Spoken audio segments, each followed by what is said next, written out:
Sehr geehrter Herr Koch, sehr geehrter Herr Zürcher, sehr geehrter Herr Näf, sehr geehrter Herr Lenz, sehr geehrter Herr Brigadier Droh, sehr geehrte Medienschaffende, wir begrüßen Sie zu diesem Point de Presse zum Thema Coronavirus mit Fachexperten des Bundes. Ich gebe Ihnen noch einen kurzen Ausblick auf nächste Woche. Der nächste Point de Presse mit Fachleuten des Bundes zum Thema Coronavirus ist am Montag um 14 Uhr. Am Mittwoch gibt es eine Bundesratssitzung und ein weiterer Point de Presse wird nächste Woche noch festgelegt. Herr Koch, Sie haben das Wort. Ja, vielen Dank, sehr geehrte Anwesende.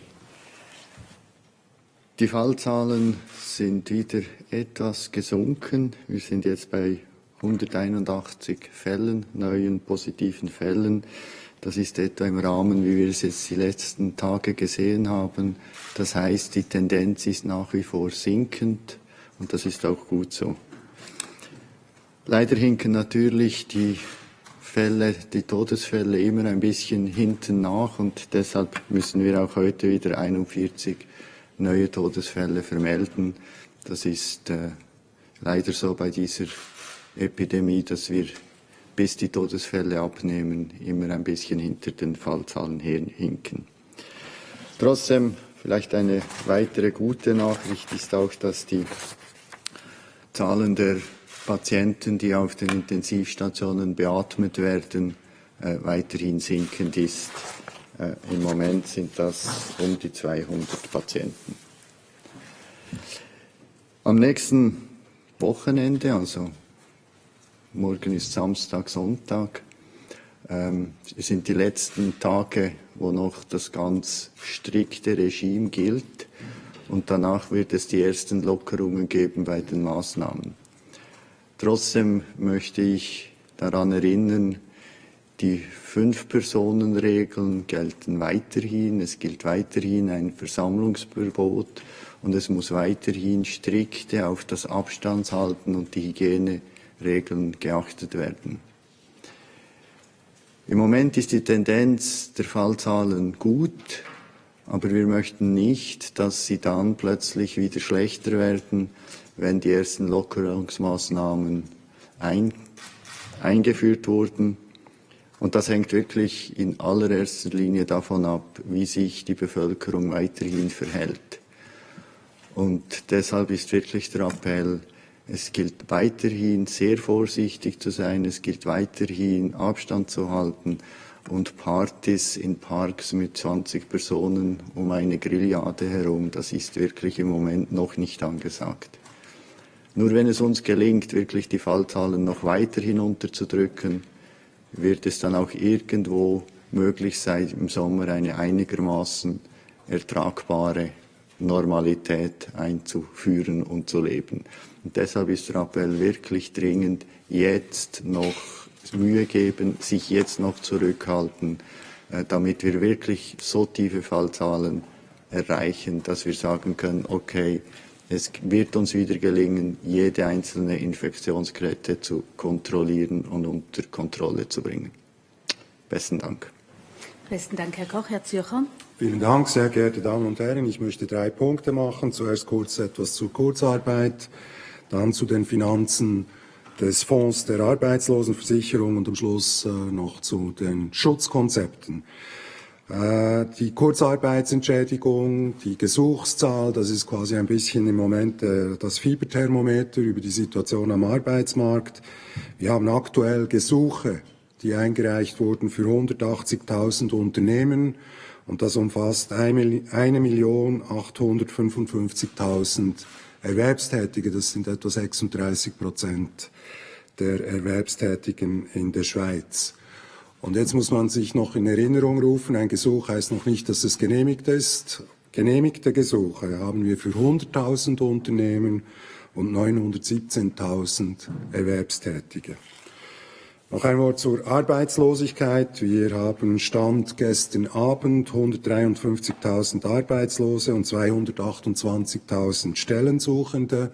Und das im Vergleich am 15. März, also am Vorabend der Beschlüsse des Bundesrates, dann vom 16. März hatten wir 118.000 Arbeitslose und 187.000 Stellensuchende. Wir verzeichnen heute noch einen durchschnittlichen Zuwachs pro Tag um etwa 1200 bis 1500 Arbeitslose. Wir sehen aber, dass sich die Kurve allmählich abflacht. Wir rechnen damit, dass wir per Ende April ungefähr 155.000 Arbeitslose haben werden, was einer Arbeitslosenquote dann zumal von etwa 3,4% entsprechen dürfte. Also Sie sehen, die Zuwächse sind doch beträchtlich innerhalb eines Monates, also etwa 1,5 Monate, eine Zunahme der Arbeitslosigkeit um über 35.000 Personen. Ich glaube, das hat keiner meiner Vorgänger je gesehen. Dann noch zu den Finanzen des Fonds. Zur Erinnerung, am 31. Dezember 2019, also der Rechnungsabschluss, verfügte der Fonds über ein Eigenkapital von 1 Milliarde und 755 Millionen. Am 25. März dann wurde eine Einlage von 6 Milliarden in den Fonds gemacht. Es wurde ja so beschlossen und der Stand des Fonds gestern Abend war 6 Milliarden und 99 Millionen. Okay. Und deshalb sind wir jetzt auch noch nicht gerade bereit, zusätzliche Mittel zu beantragen. Es wäre etwas unanständig, wenn wir auf der einen Seite 6 Milliarden im Fonds haben, 6 Milliarden und 100 Millionen und gleichzeitig schon Milliarden abholen würden. Wir beobachten den Fonds auf täglicher Basis. Ich kriege jeden Abend einen Auszug über den Stand des Fonds. Und es ist klar, die Kurzarbeitsentschädigung, das fängt an zu fließen. Wir hatten jetzt einen Engpass zuerst bei der Gesuchsgenehmigung und jetzt verlagert sich das allmählich in die Kassen, wo effektiv auch das Geld dann ausbezahlt wird. Kumuliert seit 1. Januar sind 525 Millionen Franken an Kurzarbeitsentschädigung bezahlt worden, wobei das etwa gleichbedeutend ist mit den Zahlen seit dem 16. oder 15. März, weil in den Monaten Januar und Februar wurden je rund etwa 5 Millionen Kurzarbeitsentschädigung ausbezahlt. Also Sie sehen, die Beschleunigung hier, die zeichnet sich ab und die Zahlungen erfolgen kontinuierlich und diese überwiesene Summe wird noch deutlich steigen. Jetzt möchte ich noch diese Schutzkonzepte kurz erläutern. Die sind übrigens publiziert auf der Internetseite backtowork.easygov.swiss. Da kann man diese Schutzkonzepte herunterladen. Jetzt die Schutzkonzepte sind notwendig, wenn man diese sukzessive Öffnung und die Betriebe wieder in Betrieb gehen, aber sie sind nicht hinreichend. Hinreichend ist sie deshalb nicht, weil ob geöffnet werden kann, das sind dann epidemiologische Erwägungen, die hier dominieren. Aber wenn geöffnet wird, dann ist das Vorhandensein eines solchen Schutzkonzeptes notwendig. Wie im Arbeitsrecht bewilligen wir keine solchen Schutzkonzepte. Wir würdigen diese Schutzkonzepte auch nicht. Diese Schutzkonzepte enthalten minimale einzuhaltende Standards. Und es gibt ein Musterschutzkonzept, das ist für jene Betriebe, die beispielsweise keine Branchenorganisation haben in ihrer Branche oder sonst keine Vertretung, die für sie das auch macht. Und die können selbst dann aufgrund dieser allgemeinen Erläuterungen, und das sind im Prinzip nur Fragen eben, die das BAG, Abstandshaltung, Hygieneregeln und so weiter, das ist hier ausgeführt und dann kann jeder Betrieb das für sich durchgehen und am Schluss gibt es eine Liste, wo dann jeweils entsprechende Besonderheiten noch aufgeführt sind und das Vorhandensein eines solchen Schutzkonzeptes für jeden Betrieb ist zwingend. Jetzt ist es klar, dass die Branchen natürlich ihre organisierten Unternehmungen unterstützen können bei der Verfeinerung und Adaptation dieser Schutzkonzepte in der Praxis. Aber die Grundsätze, die aufgeführt sind, also die Prinzipien, die sind nicht verhandelbar. Das ist wie mit dem Arbeitsgesetz, das sind Regeln, die fest einzuhalten sind. Wie das dann in der Praxis umgesetzt wird, das kann von Branche zu Branche eben differieren. Und deshalb gibt es ein paar zusätzliche Schutzkonzepte, insbesondere eben noch ein Schutzkonzept für Betriebe mit personenbezogenen Dienstleistungen, mit Körperkontakt. Und dort, wenn Sie das anschauen, dann sind verschiedene Dinge spezifisch noch ausgeführt, beispielsweise das Tragen von Schutzmasken und so weiter. Das ist der Sinn und Zweck der Schutzkonzepte. Im Prinzip basiert man hier auf das normale Arbeitsgesetz, also den normalen Gesundheitsschutz am Arbeitsplatz. Der Arbeitgeber hat dafür zu sorgen, dass seine Mitarbeitenden eben zu Bedingungen arbeiten können, die ihre Gesundheit nicht schädigen. Das ist der Grundsatz, und der Arbeitgeber hat alles technisch Machbare zu unternehmen, um eben diesen Gesundheitsschutz seiner Mitarbeitenden zu gewährleisten. Und hier gibt es jetzt eine Erweiterung um diese Aspekte, die jetzt im Moment eben im Fokus stehen, eben Hygienemaßnahmen, Abstandsregeln und so weiter. Also die Schutzkonzepte enthalten zwingende Vorgaben und Prinzipien, wie das dann jeweils umgesetzt wird und das Schutzniveau, das hier beabsichtigt wird, eben erreicht wird. Das entspricht dann jeder Unternehmung.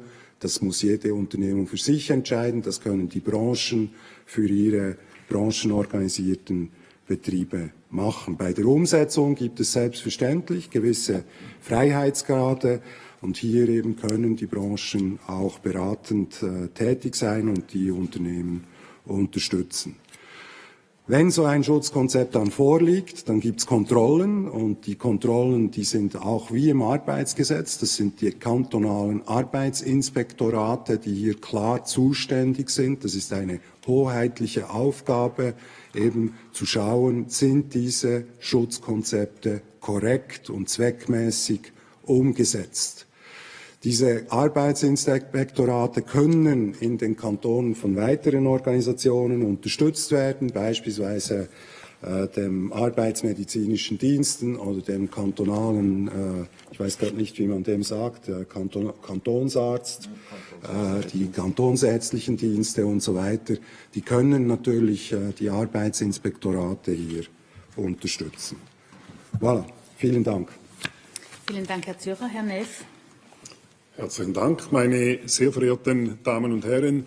Die Armeeapotheke beschafft nach den Vorgaben und im Auftrag des Bundesamts für Gesundheit 6 Kategorien von kritischen Corona-Gütern. Das sind erstens persönliche Schutzausrüstung, dazu gehören Masken, Schutzbrillen, Handschuhe, Schutzanzüge und Operationsschürzen. Es sind medizinische Geräte, das sind vor allem die Beatmungsgeräte, aber auch Überwachungsgeräte und das Zubehör, das notwendig ist dazu.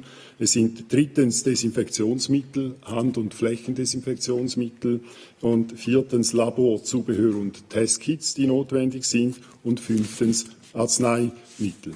Warum beschafft das die Armeeapotheke? Die Armeeapotheke hat im Normalzustand den Auftrag zur Beschaffung des Sanitätsmaterials der Armee und auch die Logistik dafür und hat eigene Produktionsanlagen und ist zuständig für die Versorgung der Bundesverwaltung mit Arzneimitteln und ist die einzige Organisation in der Bundesverwaltung mit einer Großhandelsbewilligung für Arzneimittel. Und daher war dies naheliegend dafür. Im Zusammenspiel macht die Armeeapotheke das nicht allein, sondern wie ausgeführt erfolgt der Auftrag durch das Bundesamt für Gesundheit. Wenn es um Themen wie Bevorratung geht, dann ist das Bundesamt für wirtschaftliche Landesversorgung zuständig, und die Verteilung der Güter erfolgt nicht durch uns, sondern die Verteilung der Güter erfolgt über das Ressourcenmanagement des Bundes. Wir wurden am 21. März beauftragt, durch das BAG diese Schutzgüter im Umfang von 325 Millionen Schweizer Franken zu beschaffen. Das war gedacht für eine Durchhaltefähigkeit von 60 Tagen. Am 4. April wurde der Auftrag ausgeweitet und Güter in einem Umfang von 2,1 Milliarden Schweizer Franken zu beschaffen für eine Durchhaltefähigkeit bis zum 31. August 2020. Dabei handelt es sich um Kreditlimiten, die berechnet sind aufgrund von Bedarfszahlen und aufgrund von Stückkosten hochgerechnet sind. Diese Stückkosten, die letztes Wochenende in den Medien publiziert wurden. Es handelt sich dabei nicht um die Einkaufspreise, sondern es sind Preise im oberen Quartil, die wir im Markt gesehen haben, um so eine maximale Kreditlimite festzulegen, um auch in schwierigen Bedingungen noch einkaufen zu können. Von der zweiten Kredittranche sind erst 700 Millionen Schweizer Franken freigegeben dazu. Das Ziel der Beschaffung ist die Versorgung des Gesundheitswesens Schweiz mit diesen kritischen Gütern, um sicherzustellen, dass keine Mängel und keine Lücken entstehen. Wir verfolgen dabei eine duale Beschaffungsstrategie. Das heißt, jede Organisation beschafft selbstständig weiter ihre Güter. Und wir beschaffen nur subsidiär, um eben diese Lücken zu vermeiden. Wir sind überzeugt, dass je mehr Organisationen Waren beschaffen, desto mehr Quellen können auf dem Weltmarkt geöffnet werden, desto mehr Güter können beschafft werden. Wir sind auch überzeugt, dass die bestehenden Kanäle, die privatwirtschaftlichen Kanäle, das besser können, als wir das eigentlich im Kern tun können. Wir arbeiten für die Beschaffung einerseits mit Spezialisten vor Ort zusammen, selbstverständlich mit den etablierten Unternehmen, aber auch sehr eng mit unseren Vertretungen im Ausland mit dazu. Eine Konkurrenzierung der Einkäufer wird in Kauf genommen. Wir glauben, dass es eben auf dem Weltmarkt zu keiner Konkurrenzierung führt, also dass wir uns mit den Kantonen nicht konkurrenzieren werden, sondern das Angebot besser ausnützen können und die Güter beschaffen können. Die Armeeapotheke verrechnet die verteilten Güter an die Leistungsbezüger. Das ist wichtig, damit nicht ein Fehlanreiz besteht, dass man quasi über den Bund gratis Waren beschaffen kann, sondern es gelten dann, dass die Marktpreise mit verrechnet werden an die Bezüger, die über uns etwas erhalten. Bei der Auswahl von Anbietern im In- und Ausland gehen wir grundsätzlich nach 4 Kriterien vor. Wir kaufen nur zertifizierte und zugelassene Produkte ein. Und wir berücksichtigen dabei auch Primäranbieter, die Erfahrung im Handel mit Medizinalprodukten haben. Wir beschaffen nur Großmengen. Das führt manchmal etwas zu Missverständnissen. Wir haben in den letzten knapp 3 Wochen über 3000 Angebote erhalten, um etwas einzukaufen. Und das geht von 100 Schutzmasken nach oben. Wir kaufen aber eigentlich erst ab 10, lieber 20 Millionen Stück ein darin. Wir bevorzugen Angebote mit einem Lieferort direkt in unser Lager. Es gäbe sehr viele Angebote irgendwo in einer Fabrik auf der Welt. Und je näher das hierher kommt, je einfacher geht das. Und was uns ganz wichtig ist, es muss bei den Produkten eine Qualitätsprüfung und eine Qualitätssicherung möglich sein. Wir wollen den Weg, wenn möglich, vom Rohstoff über die Produktion und vor allem über alle Handelsetappen kennen. Und wir prüfen die Produkte, wenn möglich, bereits vor Ort, vor dem Flug in die Schweiz und hier in der Schweiz ebenfalls nochmals. Der Markt ist immer noch etwas eine Herausforderung. Es ist aber weniger im Moment die Produktionskapazitäten, die sind sehr stark gestiegen. Es hat eine Verknappung der Rohstoffe für die Produktion, insbesondere von Gesichtsmasken, das etwas kritisch ist. Aber hier greifen staatliche Regulierungen, um das etwas zu ordnen. Der kritische Faktor ist im Moment eher der Transport aus diesen Ländern hierher. Wir führen das durch mit einer eigenen Zelle. Wir haben auch ein eigenes Lager zusammen mit einem Logistikunternehmen, beispielsweise in Shanghai, in Betrieb genommen. Wir unterstützen ebenfalls in einer zweiten Phase den Aufbau von Produktionsinfrastrukturen hier in der Schweiz. Das geht einerseits um den Ausbau von bestehenden Infrastrukturen, aber eben auch den Aufbau von Infrastrukturen. Ein großes Anliegen ist das Thema der mehrfach verwendbaren und waschbaren Textilmasken, dass man hier einen Qualitätslevel hat, weil nur einfache Tücher keinen Effekt erzielen darin. Und da haben intensive Diskussionen mit dem Schweizerischen Textilverband stattgefunden und die Textilindustrie bietet hier eine Lösung mit dazu an. Die Frage, wie viel haben wir bereits beschafft? Die Vorgabe in der BAG-1-Liste vom 21. März war bis Ende April 75 Millionen Stück an Gesichtsmasken zu beschaffen. Wir haben das Ziel übertroffen. Wir haben bis heute 22,6 Millionen Schutzmasken an die Kantone und an die Antragsteller verteilt darin. Wir haben genügend Lager für die nächsten Tage, um das Gesundheitswesen, die Versorgung sicherzustellen, auch wenn der Bedarf zunehmen sollte. Wir erwarten in den nächsten 14 Tagen rund 1800 Paletten mit Waren. Das sind 17 Linienflieger, die Cargoladungen oder 60 Lastzüge mit Anhänger, die wir benötigen, um das zu transportieren. Das sind rund knapp 90 Millionen Masken, die bei uns eingehen werden.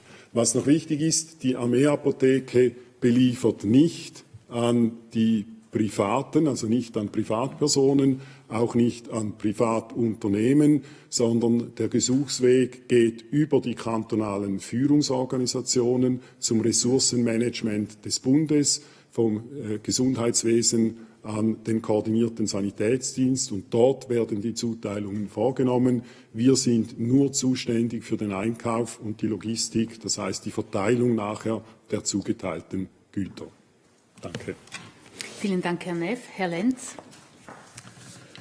Es ist noch nicht allzu lange her, und Sie erinnern sich vielleicht, am 13. März hat Bundesrat Gassis damals vor nicht dringlichen Reisen ins Ausland abgeraten, und 3 Tage später, am 16. März, hat er die Schweizerinnen und Schweizer, die blockiert sind im Ausland, aufgerufen, zurückzukehren. Am 22. März hob dann der erste Rückholflug, damals nach San Jose, Costa Rica, ab und hat die ersten blockierten Schweizer Reisenden zurückgebracht. Seither hat das EDA unter der Leitung des Krisenmanagementzentrums 33 Rückflüge aus allen Teilen der Welt organisiert. Damit wurden 6.950 Schweizerinnen und Schweizer zurückgebracht. 2.976 Passagiere stammen aus anderen Ländern, zu 2 Dritteln aus europäischen. Jeder dritte dieser ausländischen Passagiere hat Wohnsitz in der Schweiz. Im gleichen Zeitraum konnten auch 1.500 Schweizerinnen und Schweizer dank Repatriierungsflügen von Drittstaaten in die Schweiz zurückgebracht werden. Morgen Samstag wird ein 34. Flug nach Kalkutta und Cochin in Indien fliegen, und am Mittwoch nächster Woche wird der 35. und letzte Flug nach Afrika abheben, und zwar nach Ghana, in die Elfenbeinküste und nach Burkina Faso, ein sogenannter Gabelflug. Damit ist dann diese Rückholaktion soweit abgeschlossen. Ich komme zu den Kosten, die heute auch in der Medienmitteilung erwähnt worden sind. Zurzeit kosten diese Rückholflüge rund 10 Millionen Schweizer Franken. Und die werden, das haben wir immer wieder gesagt, von den Reisenden mitgetragen. Das EDA hat sich gewisse Überlegungen gemacht, in welcher Höhe sich auch diese blockierten Reisenden an diesen Flügen beteiligt. Und man hat sich für das Modell 80-20 entschieden, also 80% dieser Kosten werden von den Reisenden übernommen werden müssen, und 20% dieser Kosten werden vom EDA übernommen. Man hat sich auch überlegt, wie kann man diese Kosten berechnen, und es hätte verschiedene Modelle gegeben, pro Passagier, pro Sitz in einem Flugzeug. Das EDA hat sich aber für Pauschalbeträge entschieden, nach längerem Hin und Her, und hat da eine ähnliche Politik auch wie die Nachbarländer der Schweiz, die sich auch für solche Pauschalbeträge entschieden haben. Wir haben 4 Abstufungen, die wir jetzt auch kommuniziert haben. Für Kurzstreckenflüge bis 3.500 Kilometer kostet ein Flug 400 Schweizer Franken. Bis 1.500 Kilometer kostet ein Flug 400 Franken. Für sogenannte Mittelstrecken, 1.500 bis 3.500 Kilometer, kosten die Flüge 600 Franken pro Passagier. Und für Langstrecken über 3.500 Kilometer kosten diese Flüge 1.100 Franken. Es gibt dann noch Flüge über 12.000 Kilometer, sehr lange Flüge. Das sind Flüge nach Ozeanien, also Australien und Neuseeland. Da müssen sich die Beteiligten mit 1.700 Franken an diesen Kosten beteiligen. Damit werden rund 80% der entstandenen Kosten durch die Passagiere refinanziert. Das EDA bleibt aber engagiert vor Ort. Wir haben das schon mehrmals auch kommuniziert. Es sind jetzt vor allem die Vertretungen vor Ort, die im Rahmen des Konsularschutzes sich den Schweizerinnen und Schweizern, seien das Auslandschweizer oder immer noch blockierte Reisende, annehmen und sie nach bestem Wissen und Gewissen mit verschiedenen Angeboten auch unterstützen. Da es wahrscheinlich meine letzte Teilnahme an einem solchen technischen Austausch ist, möchte ich noch danken am Schluss an alle involvierten Kolleginnen und Kollegen an der Zentrale, aber auch im Feld, die diese Rückholaktion überhaupt möglich gemacht haben. Ich möchte danken unseren Partnerfluggesellschaften Swiss, Edelweiss und Helvetic, die pragmatisch, unkompliziert mit uns zusammengearbeitet haben. Der Dank geht auch an die Reiseveranstalter, die uns vor allem in einer ersten Phase auch tatkräftig unterstützt haben und mit denen wir uns koordiniert haben. Und der Dank geht natürlich auch an Sie für Ihr Interesse. Besten Dank. Vielen Dank, Herr Brigadier Droh. Meine Damen und Herren, wir befinden uns am Tag 40 der Corona-Operation. Wir haben Ende letzter Woche mit weiteren Maßnahmen angefangen. Es befinden sich 4.000 Militärangehörige im Assistenzdienst. Und die nehmen auch Sicherheitsmaßnahmen wahr. 2.800 sind im Gesundheitswesen tätig, 800 des Infanteriebataillons sowie Militärpolizisten bewachen auch Botschaften. Aus den Kantonen haben wir 367 Gesuche erhalten, denen wir stattgegeben haben. 103 sind noch am Laufen und 181 sind bereits beendet. Bis Ende dieser Woche werden 1.000 Militärangehörige in der Lage sein, nach Hause zurückzukehren. Aber sie müssen innerhalb von 24 Stunden wieder einsatzbereit sein. Unsere Einsatzpläne bleiben bestehen. Wir sind auch in engem Kontakt mit der Einsatzzentrale und mit dem Führungsstab oder mit den Führungsstäben der Kantone. In Zukunft, das heißt bis zum 15. Mai, sollten wir unseren Bestand weiter reduzieren können und somit die militärischen Mittel im Gesundheitswesen der Nachfrage entsprechend reduzieren können. Wie sieht es aus mit unseren Fällen in der Armee? 117 sind in Quarantäne, 26 in Isolation und 41 Armeeangehörige sind positiv getestet worden. Ich möchte zum Schluss noch einige Bemerkungen machen, die mir sehr wichtig erscheinen,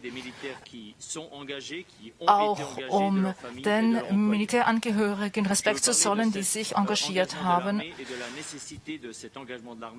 Der Einsatz der Armee ist wirklich wichtig und notwendig gewesen. Als die Armee in Einsatz ging, war die Lage sehr angespannt.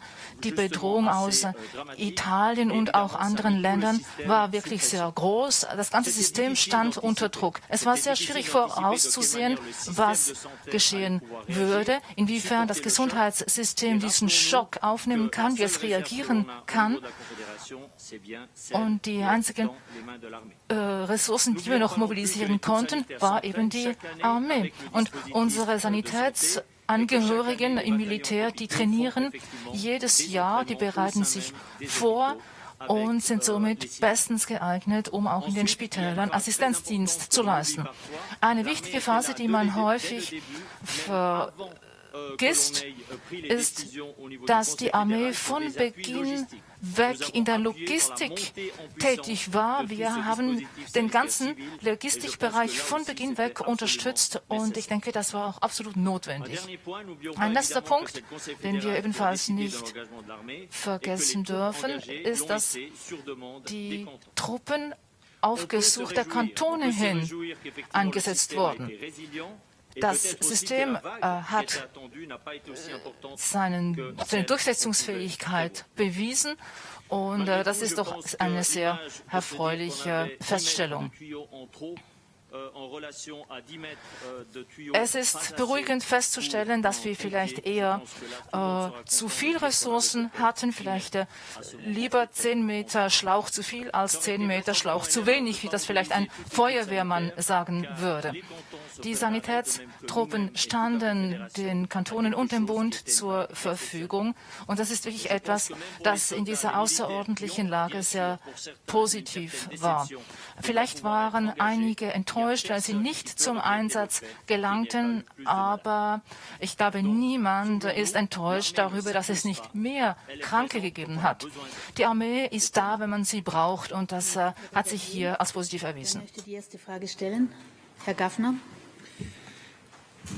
Ja, ich habe eine Frage an Herrn Brigadier Neff. Sie haben da als Rechtsanwalt Auskunft gegeben, als der Sie ja auch hier sitzen. Deshalb habe ich vielleicht die Begründung der einzelnen Stückzahlen nicht ganz verstanden. Wieso lehnen Sie Angebote für Masken ab, obwohl sie Ihnen billiger angeboten werden als für einen Franken 20? Wir haben entsprechende Unterlagen in unserem Medium. Die Größe von 1,20 Franken ist ja die Kreditlimite. Das heißt nicht, dass wir zu diesem Preis einkaufen. Wir kaufen zu Marktpreisen ein. Die Auswahl von Angeboten ist, wie gesagt, abhängig von den 4 Kriterien, die Sie erfüllen müssen. Häufig ist das Thema, dass die Menge nicht genügt, um für uns einzukaufen. Die Menge ist ganz relevant, weil der Aufwand für die Qualitätssicherung, die Labortests, ist relativ aufwendig, um das zu tun, und das lohnt sich nur bei größeren Chargen, das entsprechend zu tun. Es ist ja nicht so, dass die Angebote verloren sind, wenn wir sie nicht einkaufen, sondern die Nachfrage kommt ja aus dem Markt hier, und wir empfehlen allen diesen Unternehmen, ihre Masken, die sie anbieten, eben den Verbrauchern hier direkt zu verkaufen und nicht den Umweg über die Armeeapotheke zu nehmen. Aber heißt das, Sie haben zu hoch budgetiert mit 1,20 Franken? Das ist eigentlich nicht unser Budget, sondern das ist die Kreditvorgabe. Wir haben den Auftrag, möglichst wirtschaftlich und möglichst effizient einzukaufen. Die Berechnung, und da haben wir natürlich die Zahlen zugrunde gelegt, wie viel haben diese Produkte gekostet. Und wir wissen sehr genau, und unsere Recherchen auch in den Produktionsländern, was effektiv die effektiven Produktionskosten sind und was die Verkaufspreise sind darin. Hier spielt aber natürlich dann ein Markt mit. Und es war dann die Frage, wohin entwickeln sich die Preise, und dann festzulegen, was ist die Kreditlimite, damit wir, auch wenn es schwieriger wird, noch einkaufen könnten. Also dass man dann nicht das Thema hätte, dass es gar nicht möglich ist. Wir haben die bisherigen Masken deutlich unter dieser Limite von 1,20 Franken mit eingekauft.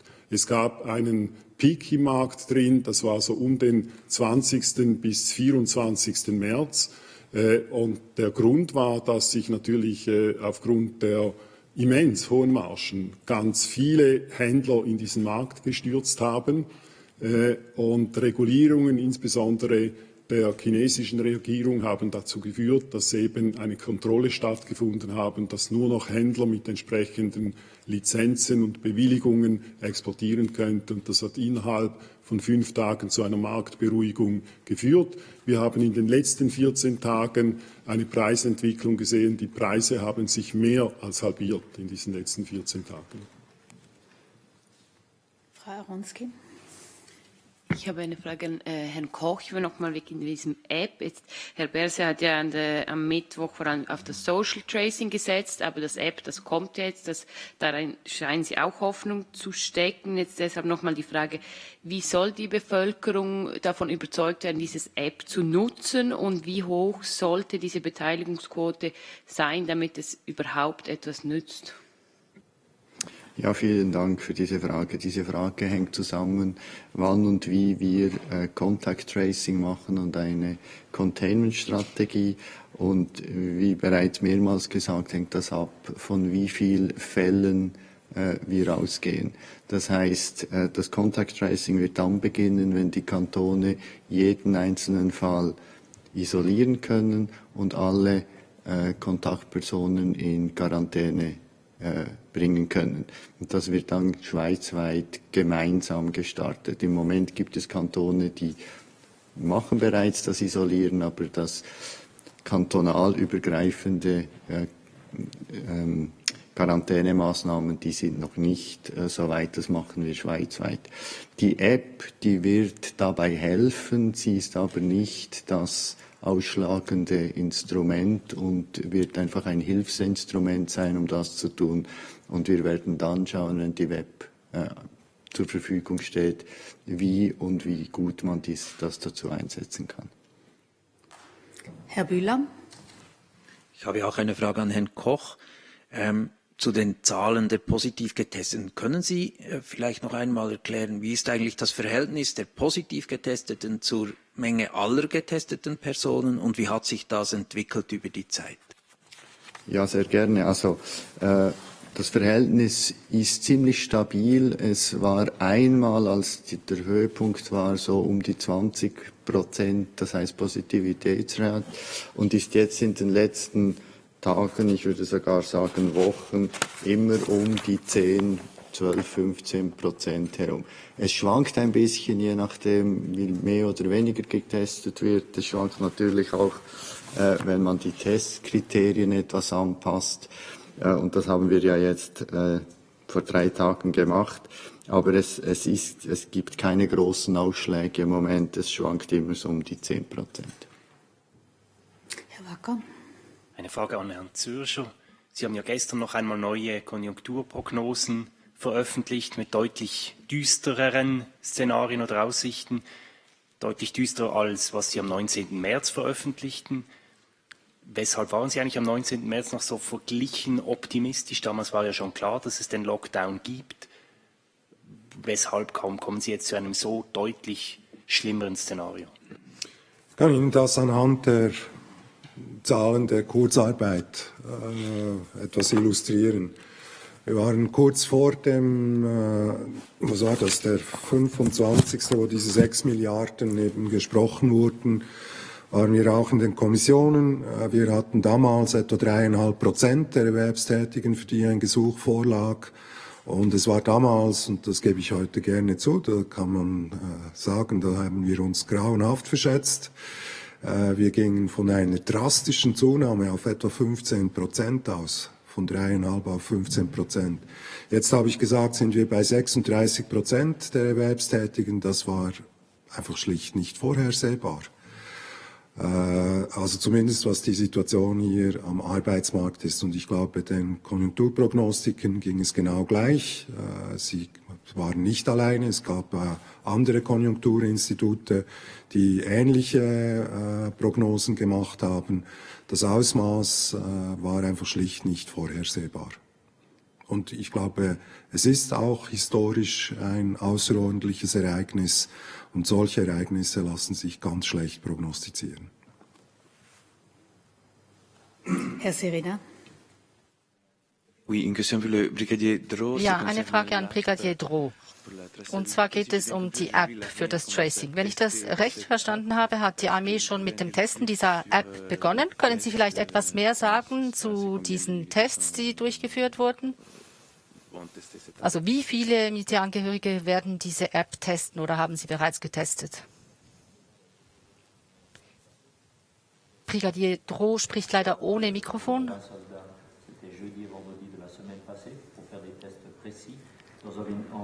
Also wir haben versucht, Tests durchzuführen, präzise Tests, aber wir haben noch keine Antworten zu diesen Tests bekommen. Also wir können noch nichts zu diesen Tests sagen. Herr Kocher. Eine Frage an Herrn Zürcher diesmal. In einem juristischen Text hat der Professor Badin von der Universität Basel gesagt, dass die Verordnung zu den gefährdeten Arbeitnehmern nicht präzise genug ist. Man müsste klar sagen, dass diese Arbeitnehmer auch einen Kündigungsschutz genießen. Und in der Praxis hat man in letzter Zeit gesehen, dass viele gefährdete Arbeitnehmer in einem Konflikt mit ihren Arbeitgebern stehen, was eben auch das Zuhausebleiben angeht. Kann man diesen Leuten garantieren, dass sie zu Hause bleiben können, wenn sie tatsächlich gefährdet sind, dass sie Homeoffice verlangen können und nicht entlassen werden deswegen? Sie sprechen von Artikel 10c von der Verordnung. Die Zuständigkeit für diesen Artikel steht beim Finanzdepartement, nicht beim SECO. Aber wir haben uns auch in diese Diskussionen eingelassen. Es gibt da eine Art Eskalation, also das heißt, es müssen verschiedene Stufen durchlaufen werden. Und man geht davon aus, und das wurde auch ziemlich breit konsultiert damals, Herr Perli hat meines Wissens sogar auch mitgearbeitet an einem der Entwürfe dieses Artikels. Es gibt eine offene Frage, und das ist die Frage der Lohnfortzahlung. Die Lohnfortzahlung ist heute so geregelt, dass da die üblichen obligationenrechtlichen und arbeitsvertragsrechtlichen Regelungen zur Anwendung gelangen. Das kann aber für beide Seiten ein Problem sein, für den Arbeitgeber wie auch für den Arbeitnehmenden. Für den Arbeitgeber könnte es unter Umständen günstiger kommen, die Person trotzdem zu entlassen, auch wenn das dann eine missbräuchliche Entlassung sein wird. Aber diese Diskussion, die ist meines Wissens, läuft die zwischen den Sozialpartnern. Die sollen dort jetzt eine Lösung finden über diese Lohnfortzahlung. Aber der Artikel selbst, da ist mir keine Kritik jetzt bekannt, dass das Schutzniveau oder der Schutz hier ungenügend wäre. Ich weiß nicht, vielleicht Herr Koch, aber das sind, also natürlich gibt es viele Kritiken an verschiedenen Artikeln in dieser Verordnung. Herr Steimer. Ja, Herr Koch, das BAG empfiehlt jetzt nicht mehr generell ein Besuchsverbot in Altersheimen. Habe ich von Ihrer Pressestelle ein Factsheet erhalten gestern. Können Sie diese Überlegungen etwas ausführen? Also ich kenne dieses Factsheet jetzt nicht, aber das ist sicher mein Fehler. Im Moment empfehlen wir noch das Besuchsverbot in Altersheimen und Pflegeheimen. Es ist aber eine Empfehlung und die geht an die Kantone. Und die Kantone sind selbstverständlich, auch wenn sich die Lage kantonal vielleicht das erlaubt, von dem abzuweichen. Wir sind aber daran, diese ganze Problematik auch des Schutz der vulnerablen Personen über 65, vor allem auch der in den Altersheimen, anzuschauen und werden mit Sicherheit mit neuen Empfehlungen in den nächsten Wochen kommen. Also, das heißt, dieses Factsheet wurde erstellt und mittlerweile wieder zurückgezogen gewissermaßen? Ich weiß es nicht, das kann ich Ihnen nicht sagen, ich habe es nicht gesehen. Frau Aronski. Ich habe eine Frage an Herrn Zürcher bezüglich des Erwerbsersatzes. Und zwar, wenn ich das jetzt richtig lese, ist der bei den Betrieben, die wieder öffnen dürfen, auf den 16. Mai terminiert. Jetzt ist aber die Frage, jetzt gibt es Läden, die jetzt schon sagen, auch wenn ich darf, ich werde nicht öffnen, weil es sich einfach nicht lohnt, wenn ich nur 1 oder 2 Leute im Blumenladen oder irgendwas haben darf. Gibt es da die Möglichkeit, dass die dann als indirekt Betroffene, Selbstständige quasi als Härtefall durchgehen können und dass man das allenfalls verlängern kann, diesen Erwerbsersatz auf diese Weise? Oder gibt es da andere Überlegungen und Lösungen? Gut, auch da bin ich leider nicht zuständig, aber ich kann möglicherweise dennoch Auskunft geben. Das Erste ist, dieser Erwerbsersatz ist für selbstständig Erwerbende gedacht und nicht für die Mitarbeitenden. Also die Mitarbeitenden können, wenn die Anspruchsvoraussetzungen gegeben sind, Kurzarbeit, Entschädigung erhalten. Also geht es um den Betriebsinhaber eines Blumenladens oder die Betriebsinhaberin eines Blumenladens. Jetzt ist das genau das Anliegen des Bundesrates, dass natürlich solche Geschäftsinhaber nicht sagen, ja gut, also mit der Erwerbsersatzordnung oder mit diesem Corona-Erwerbsersatz verdiene ich besser, als wenn ich den Laden öffnen würde. Und deshalb gibt es dort ein sukzessives Phasing out dieser Leistungen und die sollten eigentlich nicht substituierbar sein oder ersetzbar sein in dem Sinne. Herr Geiser. Zurück zu Herrn Koch. Meines Wissens wird das BAG nächste Woche eine Umfrage publizieren zum Thema Masken. Können Sie das bestätigen? Oder was wäre die Absicht? Oder was erhoffen Sie sich? Nein, das kann ich nicht bestätigen. Also wir werden sicher keine Umfrage zu den Masken publizieren, aber ich weiß, dass mehrere Umfragen laufen, auch zum Beispiel zu den Kampagnen. Herr Gibert.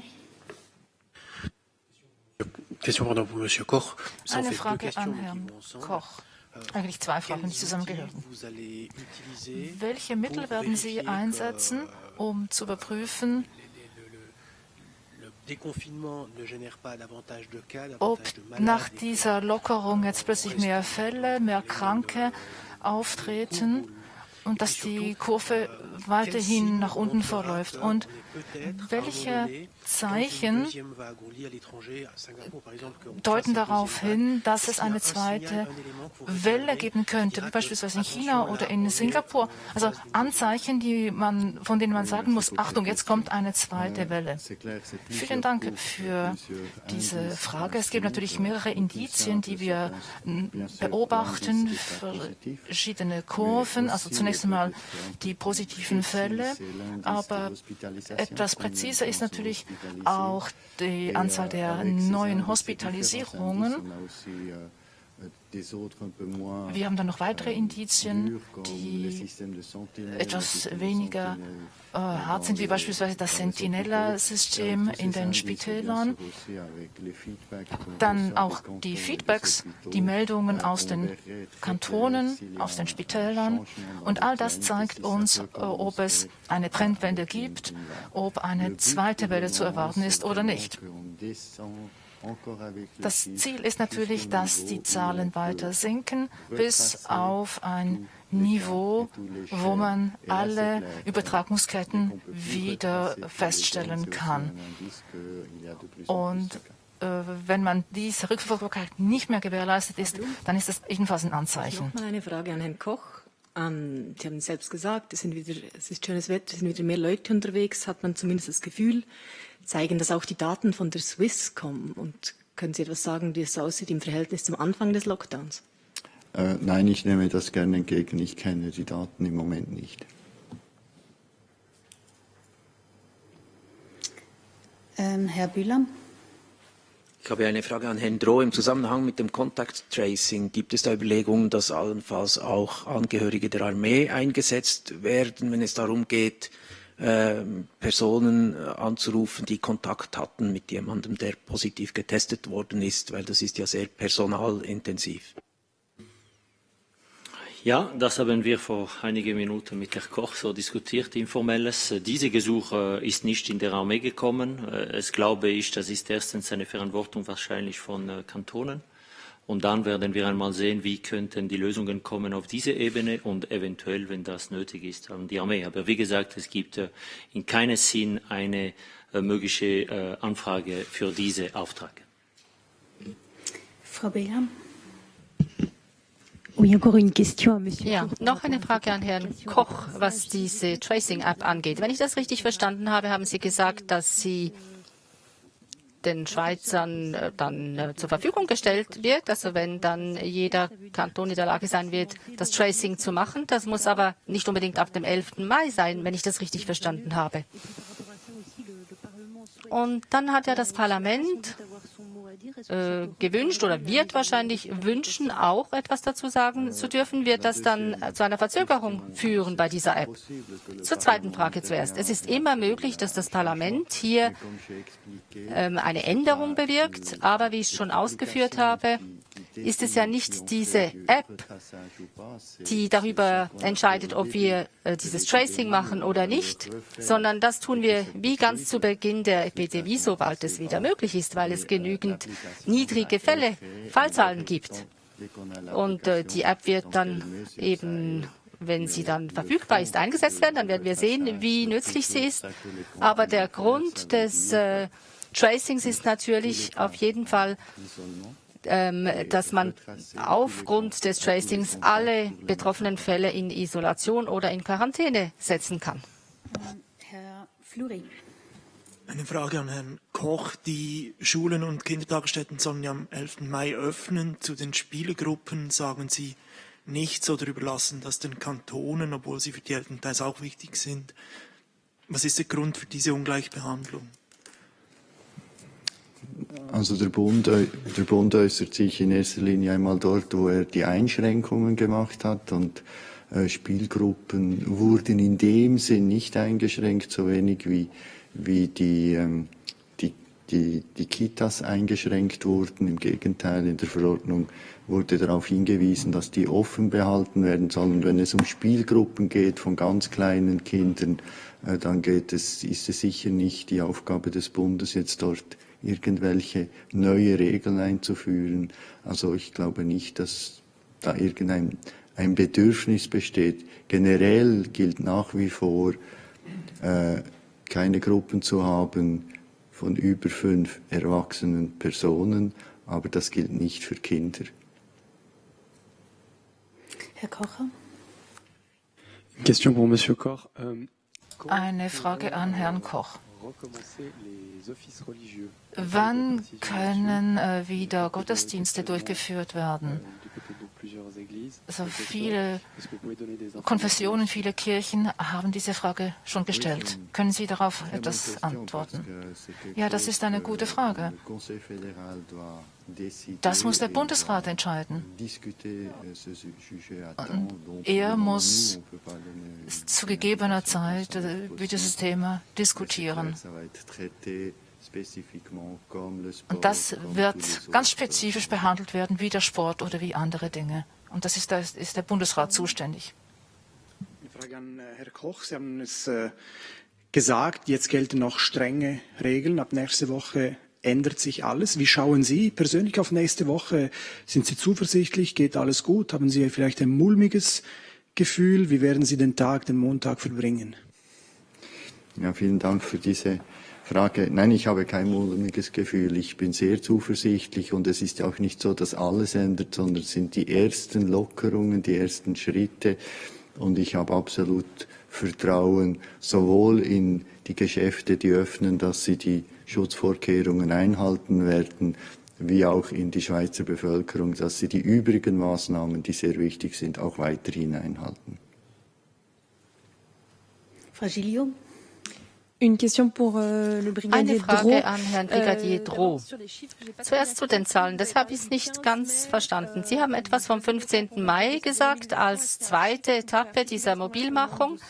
Könnten Sie vielleicht die Anzahl Armeeangehörige nennen, die dann im Einsatz stehen wird? Und könnten Sie vielleicht auch noch erklären, wie dieser Prozess vor sich geht? Also wer entscheidet eigentlich, wer zuerst einberufen wird? Es wurde auch etwas von kritischen Personen gesagt, glaube ich. Wie organisieren Sie diese Mobilmachungen, diesen Einbezug von Armeeangehörigen?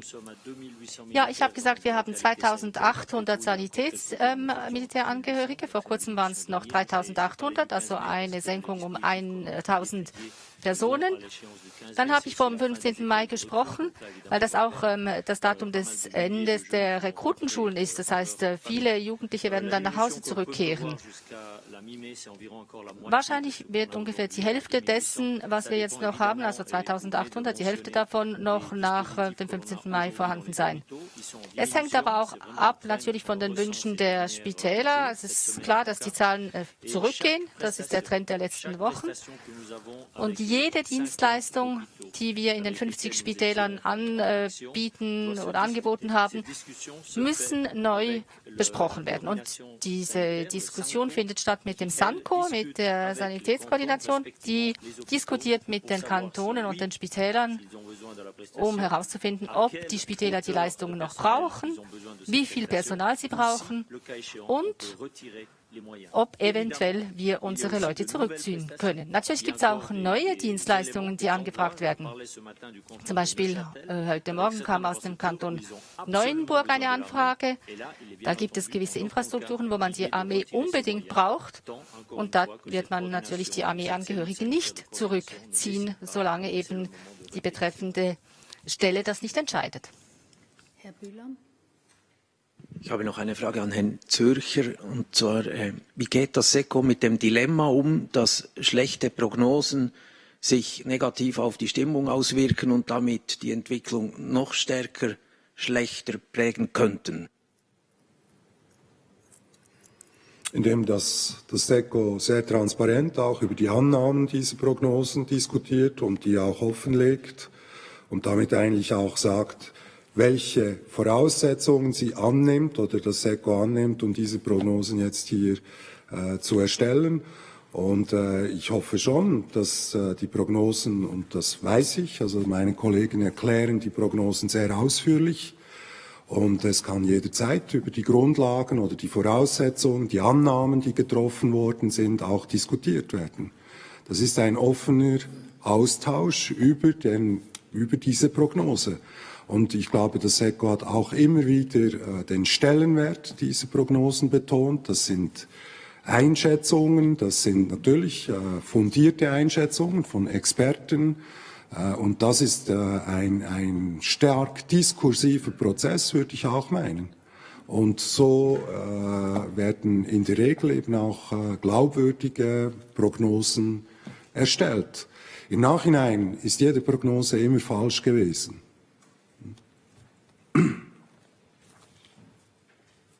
Herr Gaffner. Ich habe noch eine Nachfrage an Herrn Koch im Anschluss an diese Tracing-App-Diskussion. Die Staatspolitische Kommission, nicht ganz unwichtig, hat ja gesagt, also das müsse freiwillig bleiben. Wie beeinflusst jetzt das, ich frage für eine Kollegin, die dazu schreiben muss, dass die Planung des Bundesrats, oder dass man 60% ja haben muss, um da eine repräsentative Aussage zu haben, wenn das jetzt unterschritten würde mit dieser Freiwilligkeit, hat das dann einen Einfluss? Ja, das hat dann sicher einen Einfluss auf die Gebrauchbarkeit dieser App. Aber wie betont, die App ist nur ein Hilfsmittel. Die wirkliche Arbeit kann auch ohne diese App gemacht werden und wird gemacht werden mit den kantonsärztlichen Diensten, wenn es darum geht, die Leute dann in Quarantäne zu tun, wenn man sie gefunden hat. Und die App bringt einfach als Hilfsmittel etwas, aber sie wird das bringen, was sie dann bringt. Herr Kocher. Je sais pas si c'est à Monsieur Zürcher ou à Monsieur Koch. Ich weiß nicht, ob sich meine Frage an Herrn Zürcher oder Herrn Koch richtet. Seit die Lockerung angekündigt wurde, stellen wir fest, dass in gewissen Betrieben, vor allem auch auf Baustellen, man etwas nachlässt. Es gibt Kantone, die haben sehr wenig Arbeitsinspektoren. Werden Sie überprüfen, ob die Abstandsregelungen angehalten werden, beispielsweise auf den Baustellen? Und gibt es andere Möglichkeiten als die Selbstkontrolle? Und die reicht offenbar nicht überall. Die Arbeitsinspektorate werden ja unterstützt auch. Die SUVA kontrolliert vor allem auch eben auf den Baustellen. Das entspricht nicht der Information, die wir haben. Es wird intensiv kontrolliert. Es werden sehr wenige Verstöße festgestellt. Es muss praktisch nirgends eine Baustelle geschlossen werden. Das entspricht jetzt nicht dem, wie wir das sehen. Also die Disziplin in dem Sinne, die ist sehr hoch. Und selbstverständlich, am Schluss wird hier großes Vertrauen auf die Fürsorgepflicht oder auf die Pflichten der Arbeitgeber auch gesetzt, dass sie sich an diese Vorschriften und Vorgaben auch halten. Selbstverständlich, so ist eigentlich auch das Arbeitsgesetz aufgebaut, dass es eben eine hohe Eigenverantwortung den Arbeitgebenden zugesteht. Ja, vielleicht kann ich noch etwas hinzufügen. Man darf nicht vergessen, dass das ja auch im Interesse der Unternehmen ist, dass ihre Mitarbeiter nicht krank werden. Sie haben also größtes Interesse daran, keine Risiken einzugehen und vor allem keine übermäßigen Risiken einzugehen. Deswegen haben wir eigentlich eine große Zuversicht dahingehend, dass es nicht Nachlässe geben wird im Einhalten dieser Maßnahmen. Noch eine Frage an Herrn Koch im Zusammenhang mit dem Wiederbeginn der Schulen in 2 Wochen. Wir stellen fest, dass die Eltern und die Lehrpersonen ziemlich Angst haben vor diesem Schulbeginn. Können Sie vielleicht diese Leute beruhigen und ihnen etwas mehr sagen, als einfach nur, dass sie die Regeln einhalten müssen? Ja, es gibt eine ganz klare Antwort. Schon seit langem haben wir gesagt, dass Kinder sehr wenig betroffen sind von dieser Epidemie. Nicht nur werden sie nicht krank, sondern sehr wahrscheinlich werden sie nicht einmal angesteckt. Also sind es auch nicht die Kinder, welche andere Kinder anstecken oder welche Erwachsene anstecken, sondern es sind die Eltern, die ab und zu Kinder anstecken, aber eben nur sehr selten. Aus diesem Grund müssen die Eltern wirklich nicht Angst haben, ihre Kinder wieder in die Schule zu schicken. Aber wenn ich noch etwas hinzufügen darf, seit einigen Tagen oder Wochen wird das zwar gesagt, trotzdem spürt man, dass es doch auch bei den Lehrpersonen Ängste gibt, weil es gibt dann doch mehrere Erwachsene in den Schulen. Können Sie ihnen auch einen guten Rat erteilen? Ja, was für die Eltern gilt, gilt natürlich auch für die Lehrpersonen. Sie werden nicht angesteckt werden durch die Kinder, denn die Kinder übertragen das Virus eben wirklich nur äußerst selten. Es gibt also eigentlich keine Gefahr für die Lehrpersonen, wenn die Schulen dann wieder eröffnet werden. Außerdem wird es ja auch noch Sicherheitsmaßnahmen geben, die getroffen werden. Und ich würde sagen, dass die größte Gefahr die ist, dass sich die Lehrpersonen gegenseitig anstecken, aber nicht die Kinder, die Lehrpersonen oder umgekehrt. Ja, Herr Koch. Und warum raten Sie dann den Großeltern immer noch, ihre Enkel nicht zu hüten, wenn es ja kein Risiko gibt? Ja, gut. Es ist so, dass wenn es nicht noch die Eltern dazwischen gäbe, gäbe es kein Risiko, wenn nur die Enkel und die Großeltern zusammen wären. Aber es gibt dazwischen noch die Eltern, welche eben das Virus tragen können. Und ich kann wirklich nur davon abraten, dass die Großeltern ihre Enkel jetzt schon wieder hüten, denn es gibt eben dazwischen noch die Eltern und andere Erwachsenen. Und wenn es eine Durchmischung der Generationen gibt, dann ist das wirklich gefährlich. Das möchten wir vermeiden, denn es sind eben die Erwachsenen, die sich gegenseitig anstecken und vor allem auch die älteren Menschen anstecken. Ich habe eine Frage zu den Antikörpertests. Da haben Sie ja an Herrn Koch die Frage immer gesagt, bis jetzt eben, die sind noch zu wenig zuverlässig. Jetzt hat er zusätzlich auch der Pharma-Riese Roche bekannt gegeben, dass die da auch mitmischen wollen. Ändert das etwas an den Hoffnungen quasi auf diese Tests? Oder wie sehen Sie das? Ja, die Hoffnungen auf den Antikörpertest basierten vor allem darauf, dass man gehofft hat, dass die Durchseuchungsrate in der Bevölkerung vielleicht relativ hoch sei und dass auch mit einer größeren Sicherheit ein Schutz besteht, wenn man die Krankheit einmal durchgemacht hat. Die neuesten Erkenntnisse und die ersten Untersuchungen, die von den Spezialisten und in den Spitälern gemacht wurden bei der Bevölkerung, zeigen jetzt, dass eigentlich nur sehr wenig diese Krankheit durchgemacht haben. 5%, Maximum 10% der Bevölkerung sind die ersten Resultate aus Genf. Das heißt auch, dass der Wert dieser Tests jetzt vor allem in Frage gestellt wird, weil das reicht sicher bei weitem nicht, um von einer Durchseuchung der Bevölkerung zu sprechen. Das ändert jetzt nicht, ob mehr oder weniger Tests auf den Markt kommen und wer diese Tests anbietet. Auf der anderen Seite langfristig gesehen, und da spreche ich jetzt vielleicht über Jahre, werden auch diese Tests sicher an Zuverlässigkeit gewinnen und dann auch einen Mehrwert bringen. Im Moment muss man sagen, ist der Mehrwert wahrscheinlich, selbst wenn wir diesen Test breit testen würden, recht bescheiden. Frau Blum.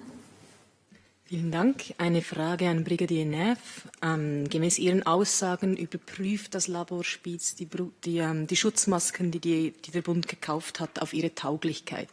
Welcher Prozentsatz ist denn da tauglich? Also wir prüfen, bevor wir die Masken einkaufen, testen wir die Masken. Und jetzt muss man unterscheiden, das Labor Spiez prüft nicht die Tauglichkeit der Masken in Bezug auf das Tragen oder den Tragkomfort, sondern macht eine labortechnische Prüfung der Materialien, die verwendet wurden. Und die Ergebnisse dieser Prüfung, die würde mich interessieren. Also wir kaufen nur ein, wenn eben ein negatives Ergebnis vorliegt, dass keine Belastungen oder negative Punkte sind. Also dass die Schutzmaske den Normen entspricht und wir sie einkaufen können. Okay, vielleicht habe ich mich falsch ausgedrückt. Wie oft kommt es dann vor, dass Sie Masken nach Spiez schicken und Spiez sagt, Ihnen besser nicht kaufen? Der Prozess der Qualitätskontrolle beginnt bei der Auswahl und der Prüfung der Zertifikate, das ein Anbieter haben muss. Das ist ein spannender Prozess darin. Das ist ein Vorteil der Milizarmee, Sprachspezialisten, die eben die entsprechenden Sprachen sprechen und auch die originalsprachigen Dokumente lesen können und vergleichen mit den deutschsprachigen. Wir prüfen die Register und gehen entsprechend durch. Wir hatten selber bei uns noch keinen Fall. Es sind im Moment 2 Fälle, die betreffen nicht uns selber, wo eben beispielsweise Zertifizierungen so nicht korrekt sind, die dann nachgeprüft werden müssen. Herr Wacker. Eine Frage an Herrn Koch. Wenn man die Anzahl Tests pro Tag anschaut, die da dazukommen, dann nimmt das ab. Es schwankt zwar, aber so verglichen mit vor 4 Wochen sind wir da ziemlich viel tiefer.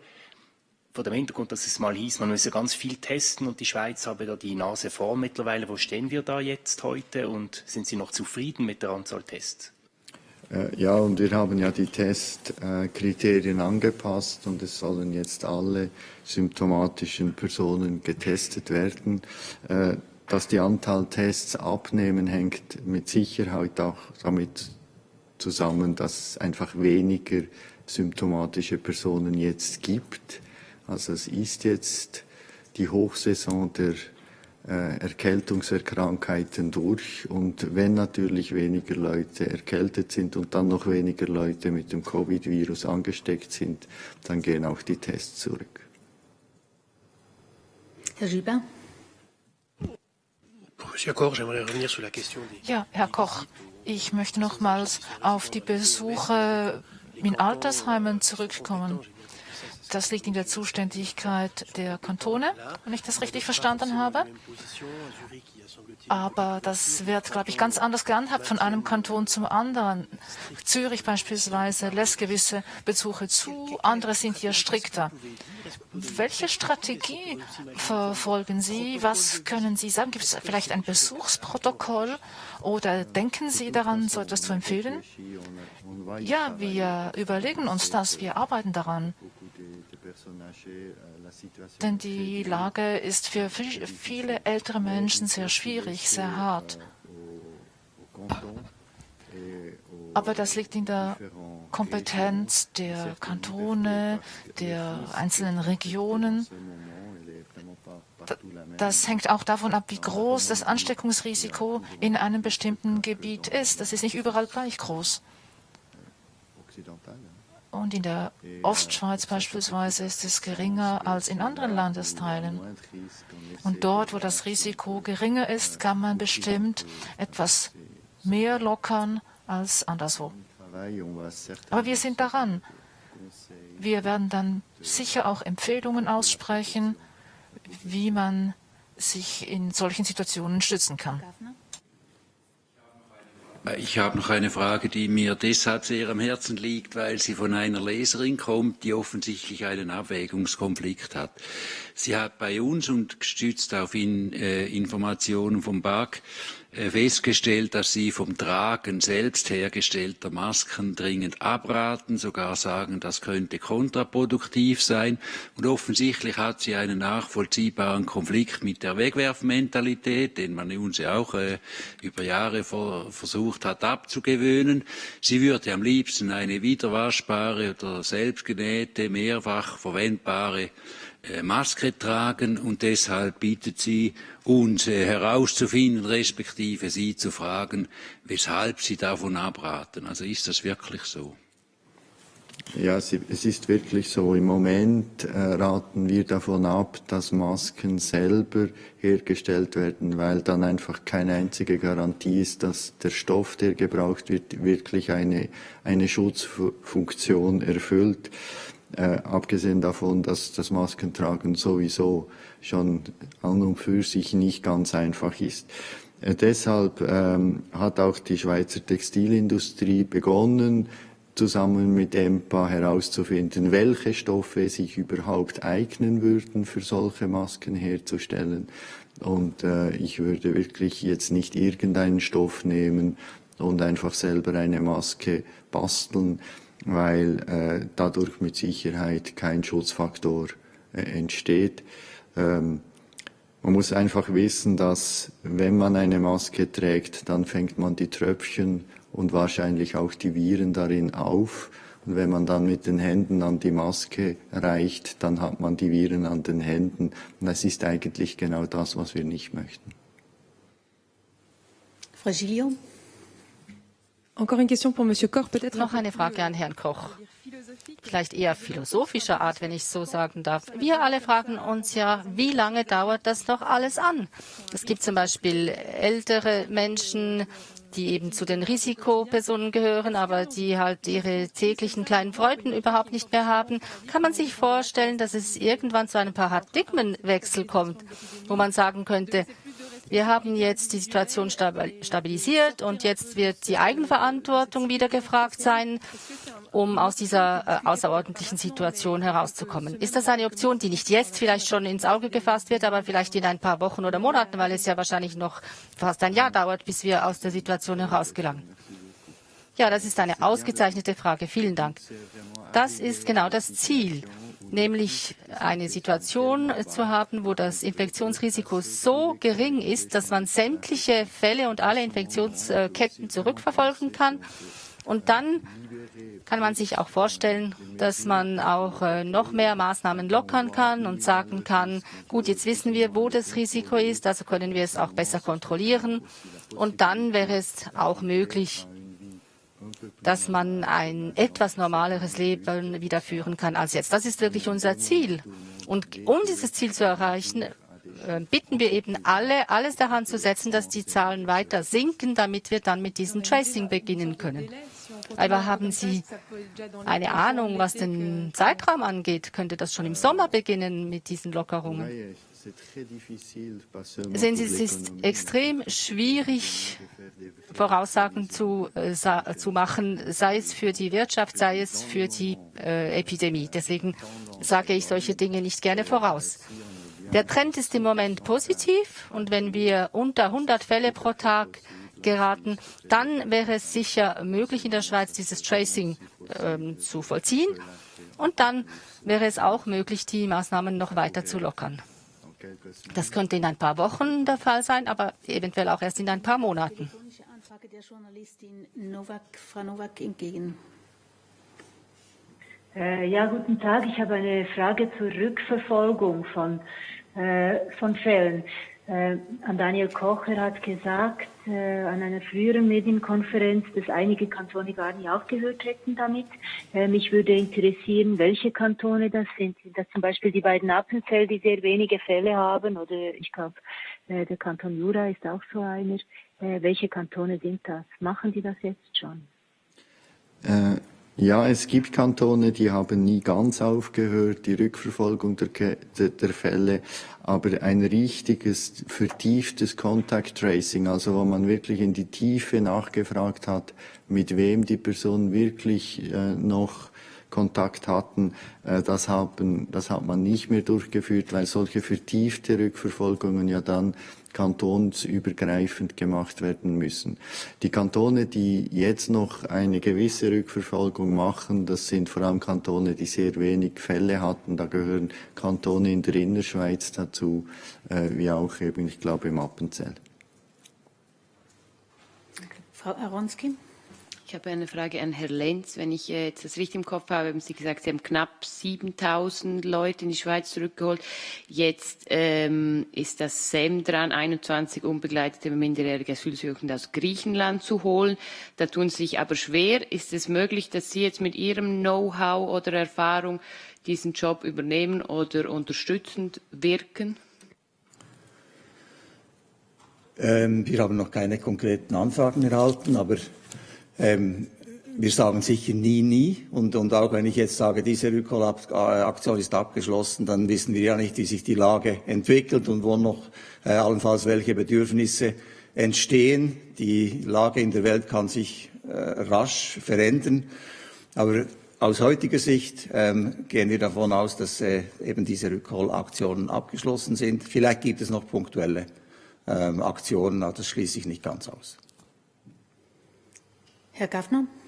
Ich habe auch noch eine Nachfrage an Herrn Lenz. Sie bewusst sein, dass Sie bald in Pension gehen werden. Wie ist das jetzt mit den Kosten? Also haben Sie da eine Vollkostenrechnung gemacht wegen den Beteiligungen?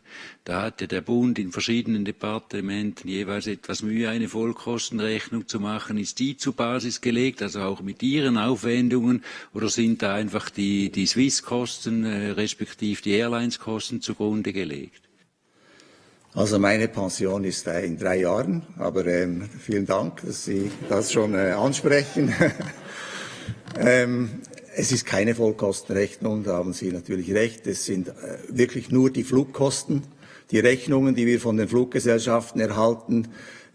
Nicht eingeschlossen sind sämtliche Kosten, die in den Ländern selber entstanden sind, Transporte zu den Flughäfen, Aufwendungen, die die Vertretungen hatten, aber selbstverständlich auch all die Arbeitsstunden, die im MEDA geleistet worden sind hier nicht enthalten. Wir werden versuchen, eine solche Vollkostenrechnung zu machen. Es ist aber nicht die Idee, die auf die Reisenden abzuwälzen. Aber darf ich noch kurz nachfragen, auch wenn Sie noch länger hier sind, was mich natürlich freut, sind das nur Schweizerinnen und Schweizer, die bezahlen müssen oder auch Ausländer, Ausländerinnen, die sie transportiert haben?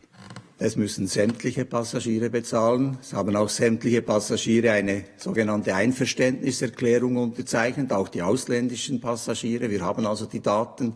Wir werden auch diesen eine Rechnung ausstellen.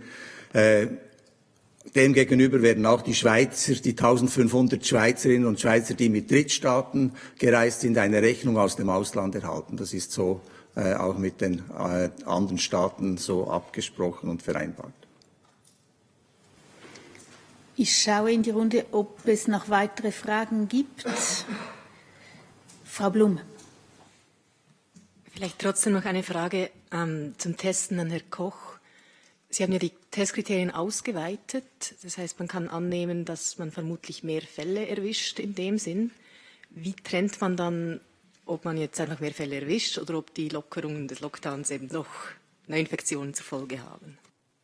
Ja, das sieht man an der eben sogenannten Positivity Rate, also wie viele getestet werden und wie viele von den Tests positiv sind. Und wenn es dort keine großen Verschiebungen geht, dann muss man davon ausgehen, dass die Fälle wirklich die sind, die man erfasst. Herr Bühler? Soeben hat mich noch eine Frage erreicht aus der Redaktion, die betrifft die Schulen, den Unterricht. Was ist da vorgesehen? Wird in den Klassenzimmern, müssen dort die Abstandsregeln auch eingehalten werden, was eigentlich ja gar nicht möglich ist in den meisten Orten? Oder muss man dann halt mit Halbklassenunterricht beginnen am 11. Mai? Also auch für die Schulen gibt es ein Schulkonzept, das zusammen mit dem WWF und der Erziehungsdirektion-Konferenz erarbeitet wurde.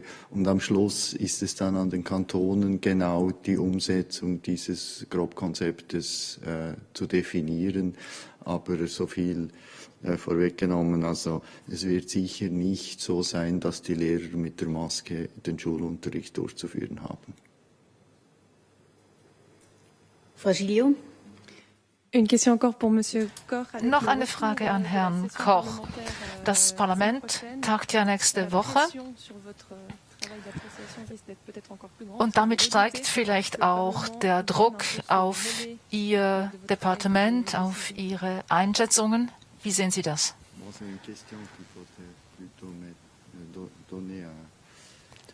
Ich denke, dass Sie diese Frage vielleicht eher dem Bundesrat stellen sollten. Denn das ist der Bundesrat, der direkt mit dem Parlament zusammenarbeitet. Aber wir freuen uns natürlich, dass das Parlament seine Arbeit wieder aufnimmt. Und wir denken nicht, dass sich da grundsätzlich etwas ändern wird an der Arbeit der Parlamentarier der Schweiz. Die Parlamentarier sind ja alle Schweizer und die werden sicher uns auch weiterhin unterstützen, damit wir diese Epidemie in den Griff kriegen. Eine Frage aus der Wirtschaftsredaktion. Gibt es keine Sortimentsbeschränkungen bei Baumärkten? Konkreter noch, darf Jumbo weiterhin Velos verkaufen? Das ist klar. Der Bundesrat hat es gesagt. Ja, bitte. Also Herr Bundesrat Berset hat es klar gesagt. Der Bundesrat hat die Ausweitung im Moment zurückgenommen. Es soll eigentlich nur das verkauft werden, was bereits vorgesehen ist. Jetzt, ob es für die Baumärkte eine Sortimentsdefinition bis ins Detail geben wird, das wird es wahrscheinlich nicht geben. Ja, die Verordnung wird am Montag publiziert, oder? Und die Erläuterungen sind unterwegs, meines Wissens, oder? Gibt es noch eine abschließende Frage? Frau Blum? Ich befürchte leider, dass die richtige Auskunftsperson vielleicht nicht im Raum sitzt, aber eine Frage zu den Grenzen, weil der deutsche Südkurier, der hat geschrieben, dass sich Paare und Familien wieder grenzüberschreitend treffen dürfen und beruft sich auf die deutsche Bundesregierung. Weiß da jemand von den Herren mehr dazu?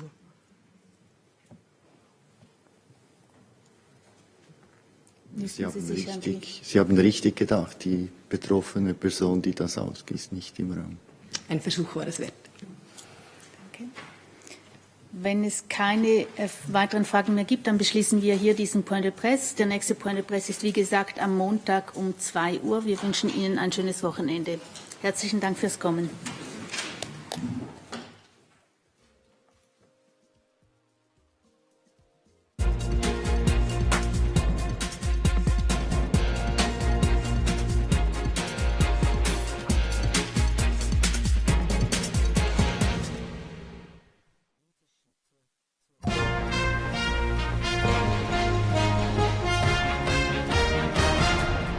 Willkommen zur Tagesschau und das gibt heute Freitagmittag zu reden. Wie weiter nach dem Brexit? Die EU und Großbritannien nehmen die Verhandlungen mitten in der Corona-Krise wieder auf. Norbert Blüm ist tot. Der langjährige deutsche Bundesarbeitsminister stirbt im Alter von 84 Jahren. Konzerte gegen die Einsamkeit. Im Engadin wird im Garten eines Altersheims regelmäßig musiziert. Und das Wetter bleibt wie im Sommer, am Nachmittag trotz ein paar Wolken oft sonnig und 22 bis 25 Grad warm. Die Corona-Pandemie hat brennende politische Fragen fast auf Eis gelegt, etwa jene nach dem Brexit. Wie sollen die wirtschaftlichen Beziehungen zwischen Großbritannien und der EU ab dem nächsten Jahr weiterlaufen, etwa in Sachen Fischereirechte oder Grenzkontrollen? Gibt es dazu einen Freihandelsvertrag bis Ende Jahr? Über solche Fragen wird weiter verhandelt, trotz Corona. Und heute wird eine erste Verhandlungsrunde per Video abgeschlossen. So wie gestern bei den EU-Spitzenverhandlungen haben auch Großbritannien und die EU per Videoschaltung verhandelt. Eine Woche lang. 2 weitere Runden folgen im Mai und Juni. Großbritannien hat im Januar dieses Jahres die EU verlassen. Jetzt gilt eine Brexit-Übergangsphase. Großbritannien ist noch bis Ende Jahr im EU-Binnenmarkt und der Zollunion. Danach, ab 2021, braucht es ein neues Abkommen. Über die Ergebnisse der ersten Verhandlungsrunde wird EU-Chefunterhändler Barnier am Nachmittag berichten. Auch an Barnier ging die Corona-Krise nicht spurlos vorbei. Er war zu Hause in Selbstquarantäne, nachdem er Corona-positiv getestet wurde. Auch der britische Premier Johnson war Corona-positiv und erkrankte dann so schwer, dass er in diesem Spital Intensivpflege benötigte. Inzwischen gehe es ihm besser. Ob er am Montag wieder die Amtsgeschäfte führe, sei noch nicht entschieden, erklärt einer seiner Minister. Unterdessen haben andere übernommen. Finanzminister Sunak verkündete letzte Woche: Wir halten am Brexit-Fahrplan fest, wonach wir bis Ende Jahr einen Abschluss wollen. In dieser Phase der Verhandlungen läuft das über Videoschaltungen und dem Austausch von Texten und rechtlichen Vereinbarungen zwischen uns und der EU. Regierungskritische Stimmen, wie der Bürgermeister von London, sagen, es sei jetzt der falsche Moment, um die wichtigsten Verhandlungen zu führen zur wirtschaftlichen Zukunft zwischen Großbritannien und der EU. Geben wir diese Frage doch gleich weiter an unsere Großbritannien-Korrespondentin Henriette Engbersen. Henriette, ist es wirklich sinnvoll und realistisch, die wichtigsten Fragen zur wirtschaftlichen Zukunft Großbritanniens trotz Corona-Krise bis Ende Jahr zu verhandeln? Nun, nein, sagen Wirtschafts- und Verhandlungsexperten. Die sind sich einig, es ist nicht erkennbar, wie das bis Ende Jahr zu schaffen sein soll. Und auch Papiere der Regierung zeigen, wenn das bis Ende Jahr nicht geschafft wird und es deshalb zu einem ungeregelten Brexit kommt, dann wäre das für die Wirtschaft, die jetzt schon so sehr angeschlagen ist, äußerst schlecht. Also aus Sicht der wirtschaftlichen Vernunft ist es klar, eine Verlängerung wäre sinnvoll. Aber da gibt es ja bei Brexit auch immer noch die politische Sicht, wie wir aus der Vergangenheit wissen. Und es kann durchaus Johnsons politisches Kalkül sein, zu sagen, meine Wähler wollen, dass Brexit bis Ende Jahr durch ist, auch wenn es ein ungeregelter Brexit ist. Und wir wissen, Johnson ist fähig, politisches Kalkül über wirtschaftliche Vernunft zu stellen. Also die große Frage ist, wie lange wird Johnson aus politischem Kalkül sagen, wir schaffen es bis Ende Jahr, und wird er vielleicht im letzten Moment doch noch einen Kurswechsel machen? Und das ist im Moment nicht klar. Klar ist aber, er muss sich bis Ende Juni entscheiden. Der Brexit hat ja die Politik in Großbritannien über die vergangenen Jahre völlig dominiert. Beeinträchtigt dies nun die Bekämpfung der Corona-Pandemie? Nun, es gibt sicherlich Hinweise, dass die Regierung diese Pandemie im Moment eher schlecht als recht bewältigt. Und es ist klar, es gibt immer mehr Hinweise, dass es mit Brexit zu tun hat. Etwa fand die erste außerordentliche Krisensitzung zum Coronavirus Ende Januar statt. Normalerweise nimmt daran auch der Premierminister teil. Johnson tat es nicht, und wir erinnern uns, Ende Januar feierte man hier den ersten Teil des Brexit-Austritts. Also die Regierung war komplett mit Brexit beschäftigt und in Feierlaune. Doch das Problem geht weiter zurück. Eigentlich haben die Briten ein großartiges oder zumindest ein sehr gutes Papier,